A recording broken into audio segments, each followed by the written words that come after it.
place. That looks like it should hold. How's this recording going? Looks like it's all set up as it should be. Guess it'd be too much to expect for there to still be uni Wi-Fi here, wouldn't it? Oh well, we'll make do with what we have access to. And hopefully I'll be able to get this going okay. Alright, let's go. Kia ora koutou, I am the Casual Kiwi, and today we will be profiling the updated Lair of Darkness trap deck that Silent has been using so far in the Gauntlet. At the end of the video, you probably would have seen at the end of the last match, you would have seen that I had a request for Silent. Essentially, it was that I would be allowed to profile updated decks one last time to show you guys what has changed and perhaps give some of my thoughts on them. Of course, this is Silent's deck, so I will do my best to explain her choices for this. And without further ado, let's go into the profile. Okay, so first you want to be running 3 copies of Lilith, Lady of Lament. This is very much a staple in trap lair decks because it allows you to, as you might have seen in the matches, get to basically every normal trap in your deck.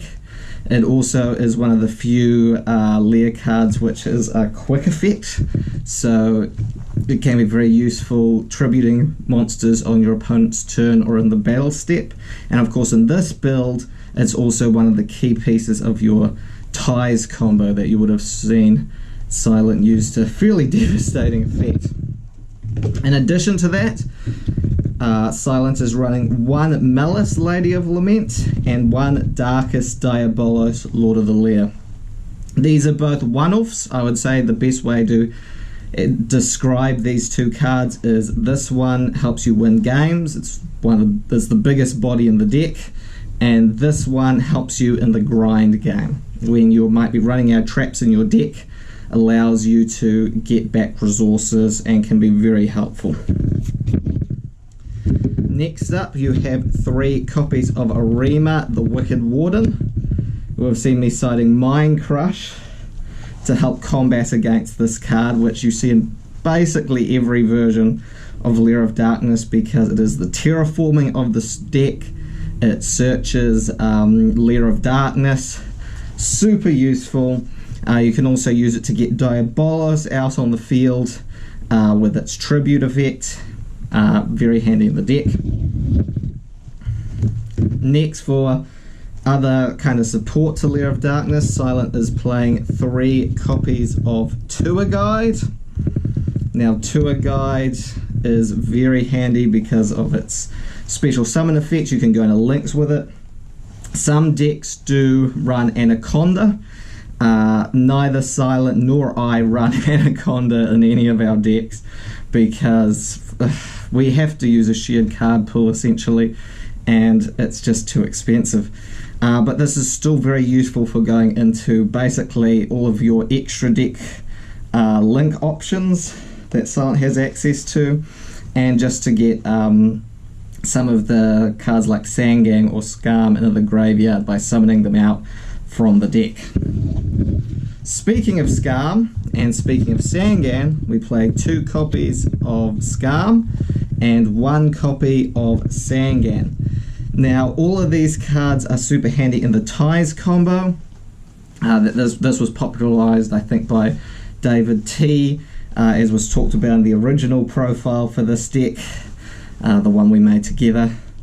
And essentially, you want to summon out your Scarm and your Sangan along with a Lilith. You tribute your Sangan to get a search of a hand trap, and with Scarm you get a search of a level 3 Dark Fiend at the end of the turn after it destroys itself, and that can bring out another Lilith to have for later turns, or a tour guide if you prefer. So both of those super handy in the deck. You definitely saw a few times when Sangan comes down in attack position and you think, okay, possible ties play coming up, and I was very trying to keep an eye for things like that, because you really just need one of the dark level 3s on board to get off ties. In addition, there's one hand trap in the deck, and that is Droll and Lockbird. A very devastating card. I use it myself in my Cup of Ace deck, and interestingly, this was a card recommended by a member of Team Casual back on the original profile.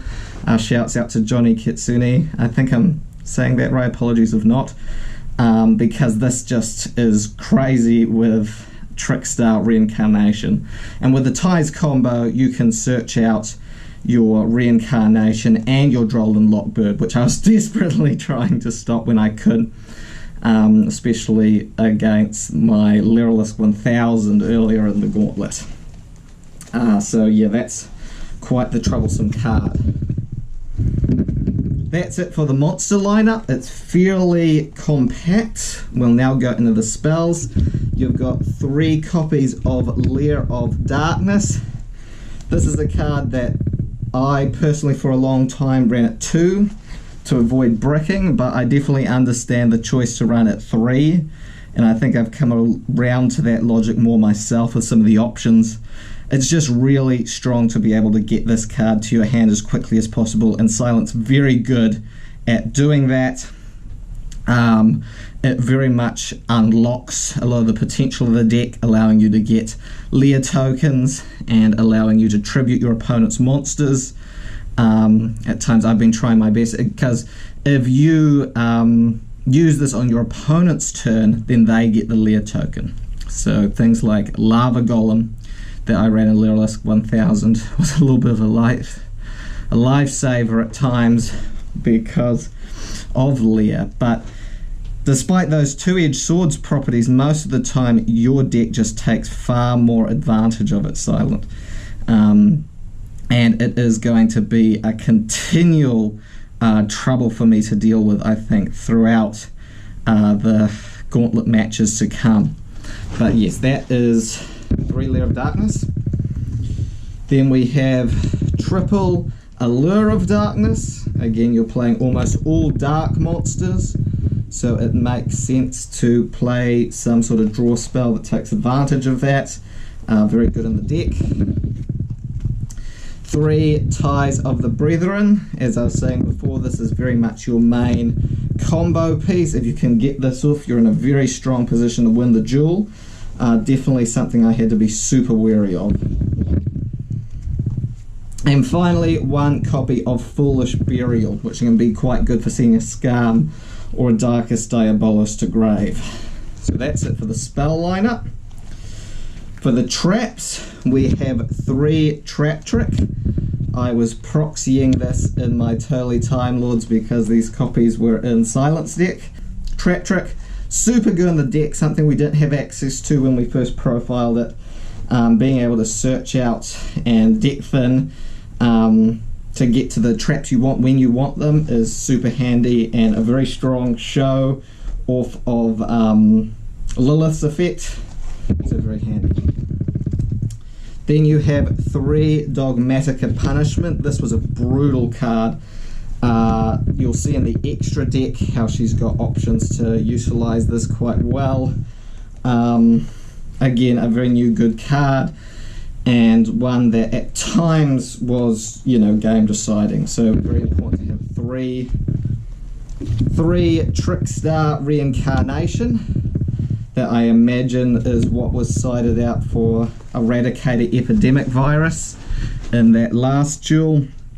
Very much, again, with Droll and Lockbird, just devastating. Something I've been using myself. And she really threw it back at me in some of those duels. Very brutal card. Great to have it 3, because when you want to get to this card, you really want to get to this card. 2 copies of Dimensional Barrier. Very much XYZ hate for these past 2 matches. I think she had a feeling that there would be a few decks I'd be running where this would be super helpful. 2 copies of Compulsory Excavation.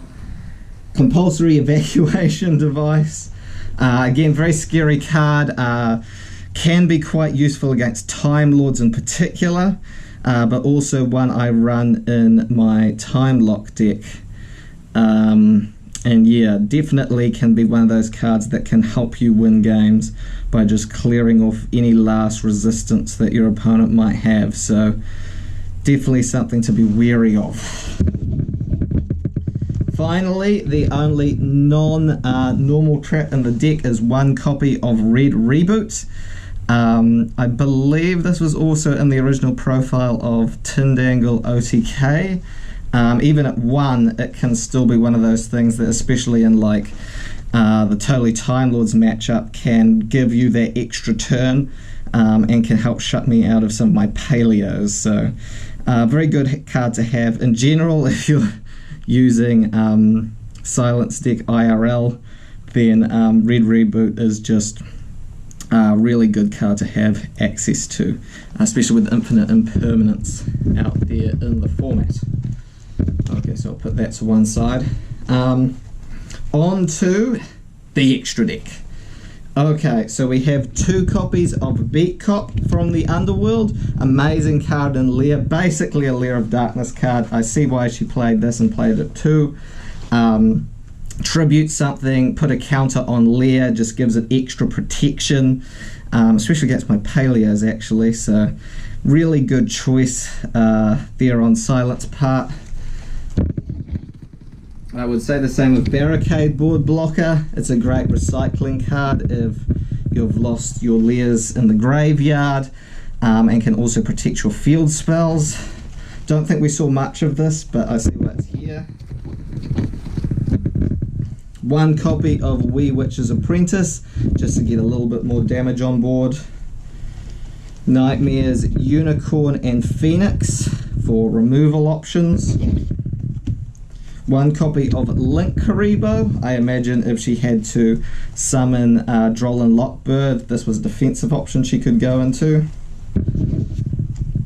Now for the Dogmatika targets, she's got 3 copies of Elder Entersea Natiz, which when sent to the graveyard it destroys.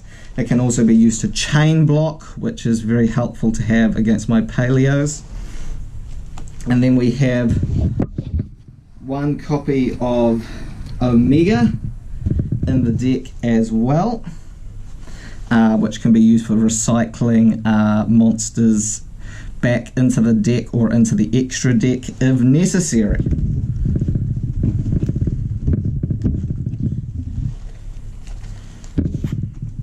Finally, we have Starving Venom Fusion Dragon. Now, you would have noticed there was no Super Poly in this updated deck, which has me thinking that if this card is here, then it means that one of her side deck cards is, as I thought it might be, is Super Poly.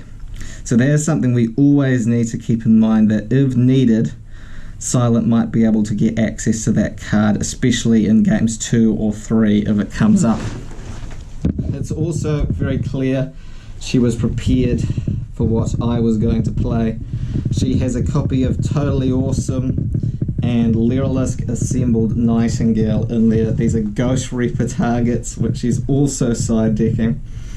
I think it's very interesting, as I think I mentioned in the last match, that, you know, the Gauntlet was taking place on 11th of December. And the obvious reason to do that was with the ban list coming up and wanting to not give me access to 3 Toad. But it was also so that she could have a Toad in her extra deck. This is what I'm speculating on. She wanted to have a Toad in her extra deck without having to proxy it, so that this would be able to surprise me in the matchup.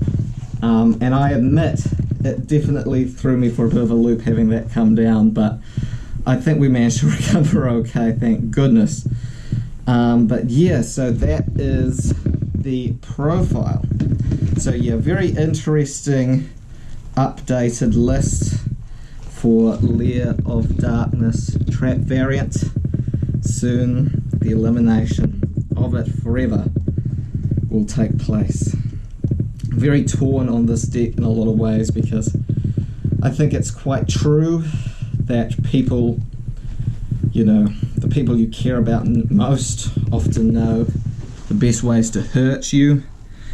And with this deck, you know, and some of it is explained by the fact that Silent, because of her state, her situation, there's not a lot tethering her to us.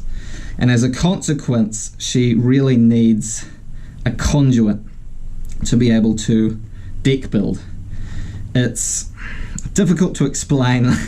I don't want to confuse people, but essentially having someone to channel her deck building through helps. Her deck is often a reflection of those around her. And she fills in the voids. So, especially with this deck, I felt there was a lot of the original creativity of that profile of Lair of Darkness that we did way back when at the start of the channel was stripped out and replaced with a lot more of the brutal practical choices that we are making in deck building later. And I think in a way this deck really showed that Silent feels like, you know, what I've given her to work with is a lot of pain, a lot of hurt. And I think there's a long way for us to go in this gauntlet before I can really reach her properly. I've got a long way to go. So yeah, it's been a long time since I've done a deck profile, so apologies if it's a little bit different. You know, the last one was Lair of Darkness. But again, that, you know, also covered Lair of Darkness, so that was good. Anyway, I'm rambling. I only have so much time for this, so ngā mihi and good night. Hope you're all seeing this in the future. Goodbye for now.